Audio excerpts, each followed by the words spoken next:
Hola, hola! If you'd like to learn more about how to write an amazing letter in Spanish and learn new vocabulary along the way, then please keep watching. Welcome back to my channel. If this is your first time coming across one of my videos, I'm a Spanish teacher who focuses on student success. So my channel aims to provide you with the best preparation possible for your CSEC exams. I also have lots of other content available here on my channel, and it's all for free. So don't forget to check those out. And if you find them helpful, then don't forget to like, subscribe, and share. Let's practice our letter writing. If you have no clue where to start when writing a letter, then click the link in the description box to learn all about the structure of the Spanish letter, as well as what you will need to include in each section. Regardless of what the content of the letter will be, the format always remains the same. You can also find other practice questions for letter writing that I've previously done on this channel linked below. Now, let's take a look at today's letter, which comes to us from January 2024. The first and most important tip of all is to ensure that we read the instructions and the cues very carefully so that we will know what exactly is required of us. So let's read the instructions together. You responded to an advertisement online and got the job as a salesperson in your favorite store. Write a letter to your friend in Santo Domingo in which you include what kind of store it is and what the job entails, how you prepared for your interview and your reaction when you got the job, something interesting that happened during the first week, and how you plan to spend your first paycheck. Now, if you've seen any past paper questions, you'd realize that the format of the letter or the questions, the cues, are somewhat similar no matter what the content is. For example, there's a section that requires you to speak in the present tense. There's a section that usually requires you to speak in the present tense, as Q2 requires. And then there is always something about a reaction that you give, as well as what you will do in the future. So, my second tip to you is to ensure that you have these three tenses prepared: the present tense, the perfect and the imperfect tenses, as well as the future tense. Now, let's get our pens and papers and let's get writing. As you can see, I've already written the letter, but we're going to break it down piece by piece. But my third tip before we get into that is to ensure that you write in paragraphs. This gives the examiner a clear look into what you have written. And usually, the examiner can see just from looking at your letter if you have responded to all the cues.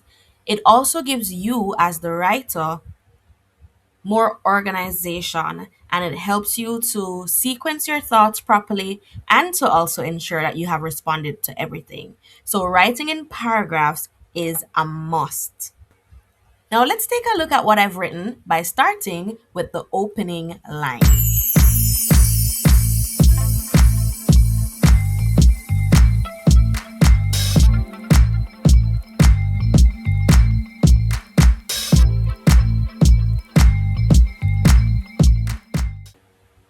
Your opening lines will consist of your city and your date written in Spanish, followed by the greetings and your reason for writing.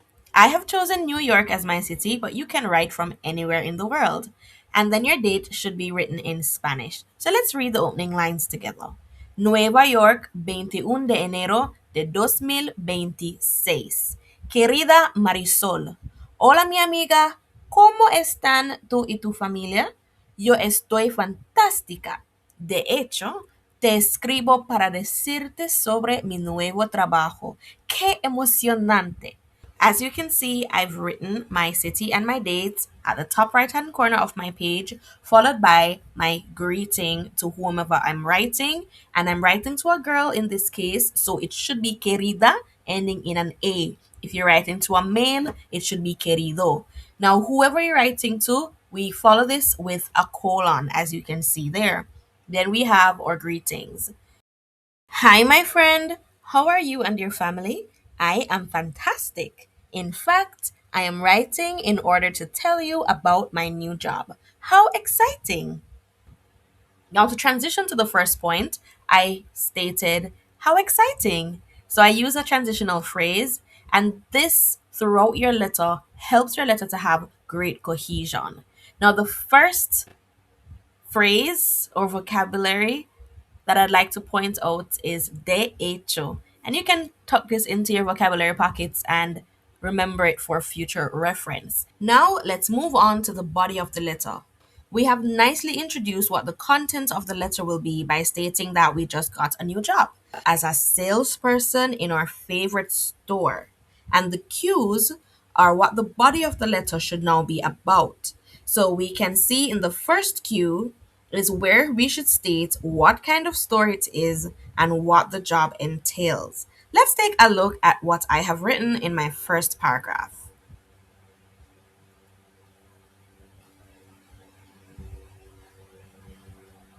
So I started my first paragraph by stating primero, which is another great transitional word to begin a first point. It means firstly. Firstly, can you imagine that I am a clerk in one of the most luxurious clothing stores in all the world, Chanel? It's a dream come true. It's been 2 weeks that I've worked here, and it has been a great experience. Each day, I speak with clients, I search for fashionable outfits, I order and restock products, and I help to arrange the shelves. So, with this first paragraph, we have responded to the first point. We have stated the kind of store that we work in, which is a clothing store, una tienda de ropa. We could have also said una ropería, and we even gave the name of the store. And we also stated our job description. Now, let's unpack this paragraph by highlighting some vocabulary and phrases that might be useful to you upon writing something like this in the future. The first one is puedes imaginar? Can you imagine? That's an expressive way to begin a sentence and to also add to the expression of your letter because we don't want to sound too dry. It's obviously something that we're excited about. We are a salesperson in our favorite store and we're writing to our friend. So we want to keep the mood and the tone of the letter sounding friendly, excitable, and passionate. So, puedes imaginar, can you imagine? The next vocabulary is dependiente, which we should know from the unit on shopping. Dependiente means clerk, or in this case, salesperson. It's the same thing. Soy dependiente, I am a clerk. The next phrase, es un sueño hecho realidad. It's a dream come true. And this phrase can be used in anything, wherever it applies. We also have ya ha sido in blue at the bottom there. That means it has already been. Ya by itself means already, and it's usually placed before the verb. Our verbs here are in the present perfect tense. Ha sido has been. It has already been a great experience. And then we ended the paragraph by stating our job description. We have therefore completed our response to the first cue. And it's very important to note that for this cue, we have written in the present tense because we were stating what we're currently doing. We're currently employed and we're currently doing this as our job description. So Q1 complete. We can definitely tick that off. Now, to respond to cues 2 and 3, we will need the preterite tense and not the present tense because we are going to be stating how we prepared and something interesting that happened. Both of those are completed actions in the past. So we will need to draw for the preterite tense. So let's write the next couple of paragraphs together and see what that looks like. Todavía no puedo creer que esta sea mi vida. Let's stick a pin right there because that's our next transitional line and our next phrase to note. I still cannot believe that this is my life. In preparation for the interview, la entrevista, and here comes the preterite tense, practiqué muchas preguntas. I practiced many questions y me eduqué sobre el mundo de la moda. And I educated myself, reflexive verb, about the fashion world. When I received the job, cuando recibí el empleo, grité y lloré porque estaba tan feliz. And that's our reaction right there. How did we react? When we got the job, we screamed and we cried because I was very happy. Now, the next mini paragraph is the third cue. What was something interesting that happened during the first week? Let's read it together. La tienda está muy ocupada todos los días, con muchos clientes elegantes y también algunas celebridades. Amiga, durante mi primera semana aún conocí a Zendaya. Fue una locura. So this paragraph reads, the store is very busy every day with many elegant clients and also several celebrities. Friend, during my first week, I even met Zendaya. Fue una locura is our next phrase to note. It was crazy or it was insane. And that's a great phrase to use as well to add to the expression of whatever we're talking about. This was an occurrence that I'm sure the writer will remember for a lifetime. Now, I also want to note the word aún. Do you remember what that meant? Aún means even. So I even met Zendaya.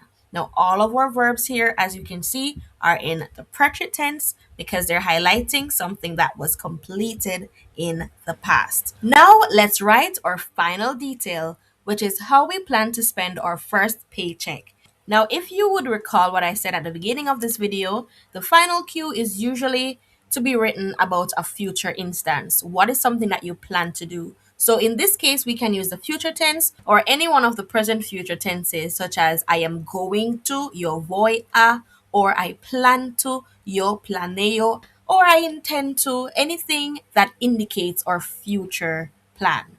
So let's see how we respond to this final cue and finish this letter together. Con mi primer cheque de pago, planeo ir de compras para más ropa de moda.